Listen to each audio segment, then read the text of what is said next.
नमस्कार, मी प्रतीक्षा कुलकर्णी डॅश महंत SSC and HSC Marathi कट्टा या यूट्यूब चॅनलमध्ये तुम्हा सगळ्यांचं स्वागत करते। तर आपण मागे अभ्यासक्रमाचं विश्लेषण पाहिलं होतं, अक्षर भारती अधिक बालभारतीचं।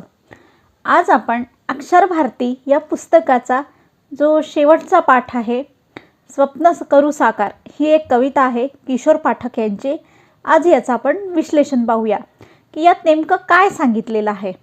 तर पुस्तक प्लस त्याचं जे विश्लेषण असणार आहे ते विश्लेषण असेल अगदी संक्षिप्त आणि सोपे शब्दात, जे तुम्हाला कळेल, जे उमजेल आणि त्यासोबतच तुम्हाला ते कायम स्वरूपी लक्षात राहील।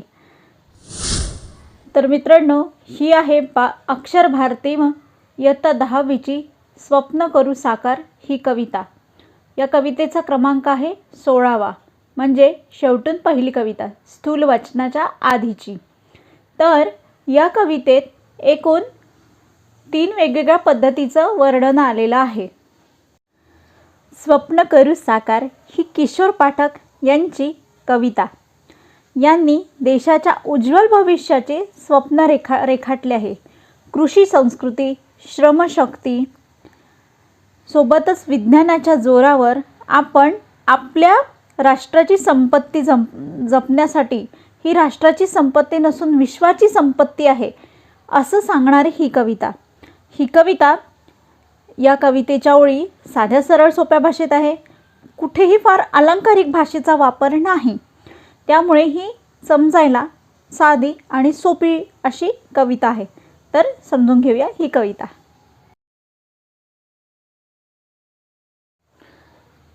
तर मित्रांनो, यात पहिलं कडवं आहे, या देशाच्या मातीवरती अमुचारे अधिकार, नव्या पिढीचे नव्या युगाचे स्वप्न करू साकार।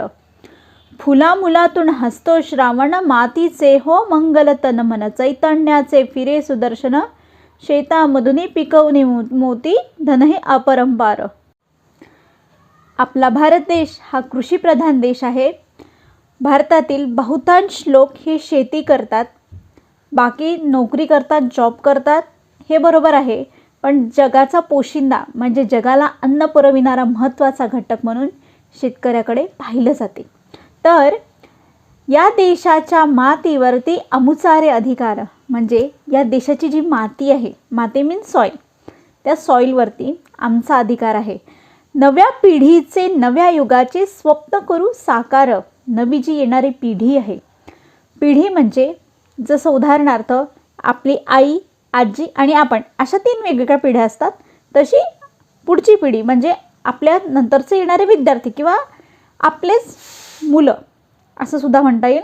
तर या नव्या पिढीसाठी, या नव्या युगासाठी, येणाऱ्या काळासाठीचे आपण स्वप्न साकार करणार आहोत। पुढल्या ओळी आहे, फुला मुलातून हसतो श्रावण, मातीचे हो मंगल तन मन, चैतन्याचे फिरे सुदर्शन, शेतामधून पिकवून मोती, धन हे अपरंपार। मित्रांनो, श्रावण महिना आला की पाऊस पडतो, सगळीकडे हिरवगार होत असते। त्याचप्रमाणे शेतीची पेरणी करत असतो। श्रावणात आणखी एक गोष्ट असते की नवीन पालवी फुटते। ज्याप्रमाणे नवीन पालवी म्हणजे झाडांची नवी पानं, जे उन्हाळ्यात कोरडी झालेली झाडं असतात ते हिरवगार होतं, एकंदरच सगळीकडे हिरवगार असं वातावरण असतं। तर फुलामुलातून हसतो श्रावण, म्हणजे शेतामधल्या पिकवलेल्या पेरणीमधून, पिकवलेल्या रोपामधून हा श्रावण हसताना दिसतो। श्रावण हसणे याचा अर्थ येथे आहे की पिकांची वाढ व्हायला लागलेली आहे। मातीचे मंगल हो तन मन, म्हणजे ही माती दुसऱ्यांचे मंगल, म्हणजे पाऊस पडला की माती भिजते आणि मातीतून अंकुर फुटतात पिकांना, त्याला म्हटलंय मातीचे हो मंगल तन मन, चैतन्याचे फिरे सुदर्शन। चैतन्य म्हणजे आनंद, सगळीकडे आनंद शेतकऱ्याच्या चेहऱ्यावर असतो, म्हणून काय म्हटलं इथे की चैतन्याचे फिरे सुदर्शन, शेतामधून पिकवून मोती, धन हे अपरंपार। आपल्याला जुन्या काळी भारत देशाला हा जुन्या काळी भारत देशाला सोन्याची चिडिया असं म्हटलं जायचं.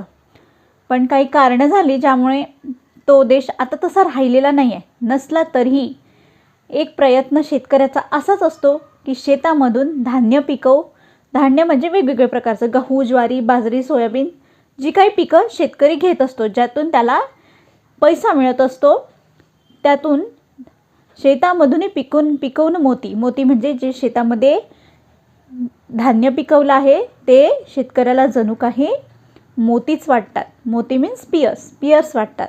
तर यापासून जे मिळणारं धन असेल ते अपरंपार असेल. याचा एक अर्थ असा होतो मित्रांनो की धन हे अपरंपार म्हणजे कधीही न संपणारे.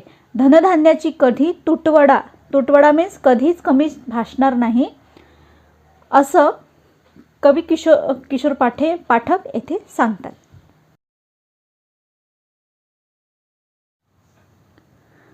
या हाताने यंत्र डोलते, श्रमशक्तीचे मंत्र बोलते, उद्योगाचे चक्र चालते, आभाळावर उत्क्रांतीचा घुमूया ललकार. श्रमशक्तीचे मंत्र डोलते. श्रमशक्ती, भारतातला जो उद्योग आहे तो हा सगळ्यात जास्त श्रमशक्तीवर चालणार आहे. म्हणजे बिझनेसमॅनने उद्योग जरी टाकला तरी तो असाच चालणार नाही. त्यासाठी मजूर लागतात, वेगवेगळ्या प्रकारची श्रमशक्ती लागत असते. म्हणजे मशीनवर काम करणारी श्रमशक्ती, मालला पोचविणारी श्रमशक्ती, त्यानंतर विकत घेणारी श्रमशक्ती किंवा ने-आण करणारी, अशी वेगवेगळ्या प्रकारची श्रमशक्ती लागत असते. तर श्रमशक्तीचे मंत्र बोलते म्हणजे कुठलंही असं मंत्र नसतं गुरु ब्रह्मा गुरु विष्णू असं. तर श्रमशक्तीची मेहनत, श्रमशक्तीच्या जोरावर, श्रमशक्ती मीन्स सगळ्या कामगारांच्या भरोशावर हे मंत्र चालत असते, हे यंत्र चालत असते. कशाचे? श्रमशक्तीचे. उद्योगाचे चक्र चालते. उद्योग हा बिझनेस, कुठलाही व्यापार असो, कुठलाही बिझनेस असो, हा विना श्रमशक्तीशिवाय चालत नाही. तर येथे किशोर पाठक यांना फक्त श्रमशक्तीचं महत्त्व म्हणजे मजुरांचं, म्हणजे प्रत्येक उद्योगामध्ये काम करणाऱ्या छोट्या लोकांपासून ते मोठ्या लोकांपर्यंतचं महत्त्व येते ते पटवून देतात. आभाळावर उत्क्रांतीचा घुमवूया ललकार. ललकार म्हणजे पुकार, एखाद्या गोष्टीचा पुकार करणे. पुकार करणे म्हणजे आपण सोप्या शब्दात म्हणायचं झालं की मी अमुक अमुक काम करेल, किंवा मी खूप मोठा होऊन वैमानिक होणार, किंवा मला मोठं होऊन पोलीस ऑफिसर बनायचं आहे, IPS बनायचं आहे. हे जसं ध्येय ठरतो तसंच एक उत्क्रांतीचा ललकार घडणार आहे. उत्क्रांती म्हणजे बदल घडवून येणार आहे, असं इथे किशोर पाठक सांगतात. हे आहे तिसरं कडवं. हजार आम्ही एकी बळकट, सर्वाचे हो एकच मनगट, शक्तीची ही झडते नौबत, घराघरातून जन्म घेतसे तेज नवा अवतार. कवी किशोर पाठक यांना तिसऱ्या कडव्यामध्ये एकतेचे महत्त्व सांगायचे आहे. हजार आम्ही एकी बळकट.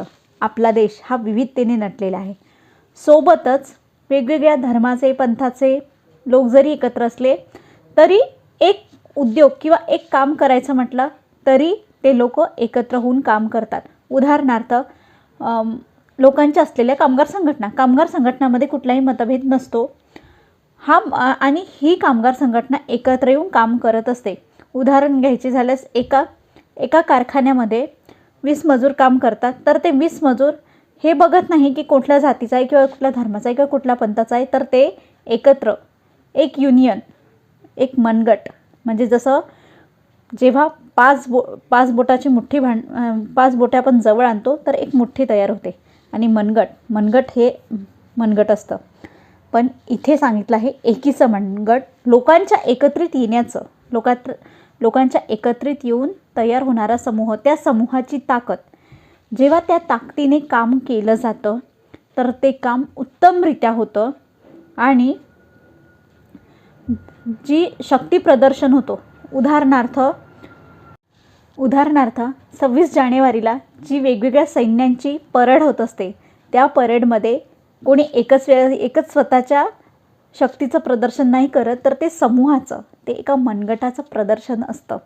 तर हे लोकांना दाखवण्यासाठी नसतं, तर लोक यावरून चकित होतात की भारताची किती ताकद आहे. तर तसंच इथे कामाची ताकद, कामाची गुणवत्ता यासोबतच प्रत्येक घरात नवीन येणारा जीव हा त्या समूहाची त्याची ताकद वाढवत असतो, त्या एकतेची शक्ती वाढवत असतो, एकतेची ताकद वाढवत असतो.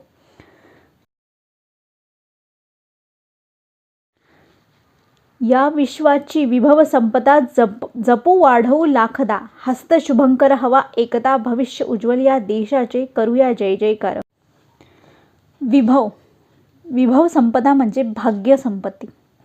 या देशाचे जे भाग्य आहे, या देशाचं जे होणारा भविष्य आहे, ते भविष्य आम्ही असं जपवू की आमच्या देशाच्या विकासात प्रत्येक वेळी वाढ होत राहील आणि आमचे जे संस्कार आहे, जी नीतिमूल्य आहे ते जपून ठेवू आणि त्याचं संरक्षणसुद्धा करू.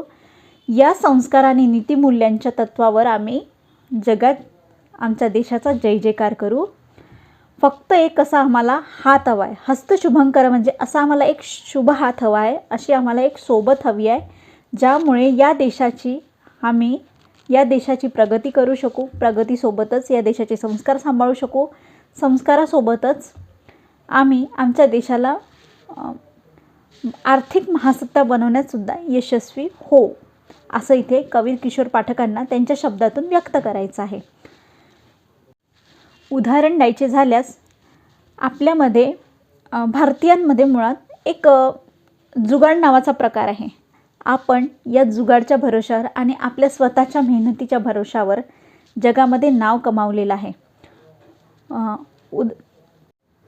उदाहरण द्यायचे झाल्यास बुद्धिबळाचे उदाहरण देता येईल. बुद्धिबळ हा भारताचा प्राचीन खेळ, पण हा खेळ आजही मुकेश डी नावासारख्या 18 वर्षाच्या तरुण युवकांनी जिंकून लोकांना सांगितलं आहे की आम्ही यामध्ये मास्टर आहोत, आम्ही यामध्ये प्रावीण्य मिळवलेलं आहे.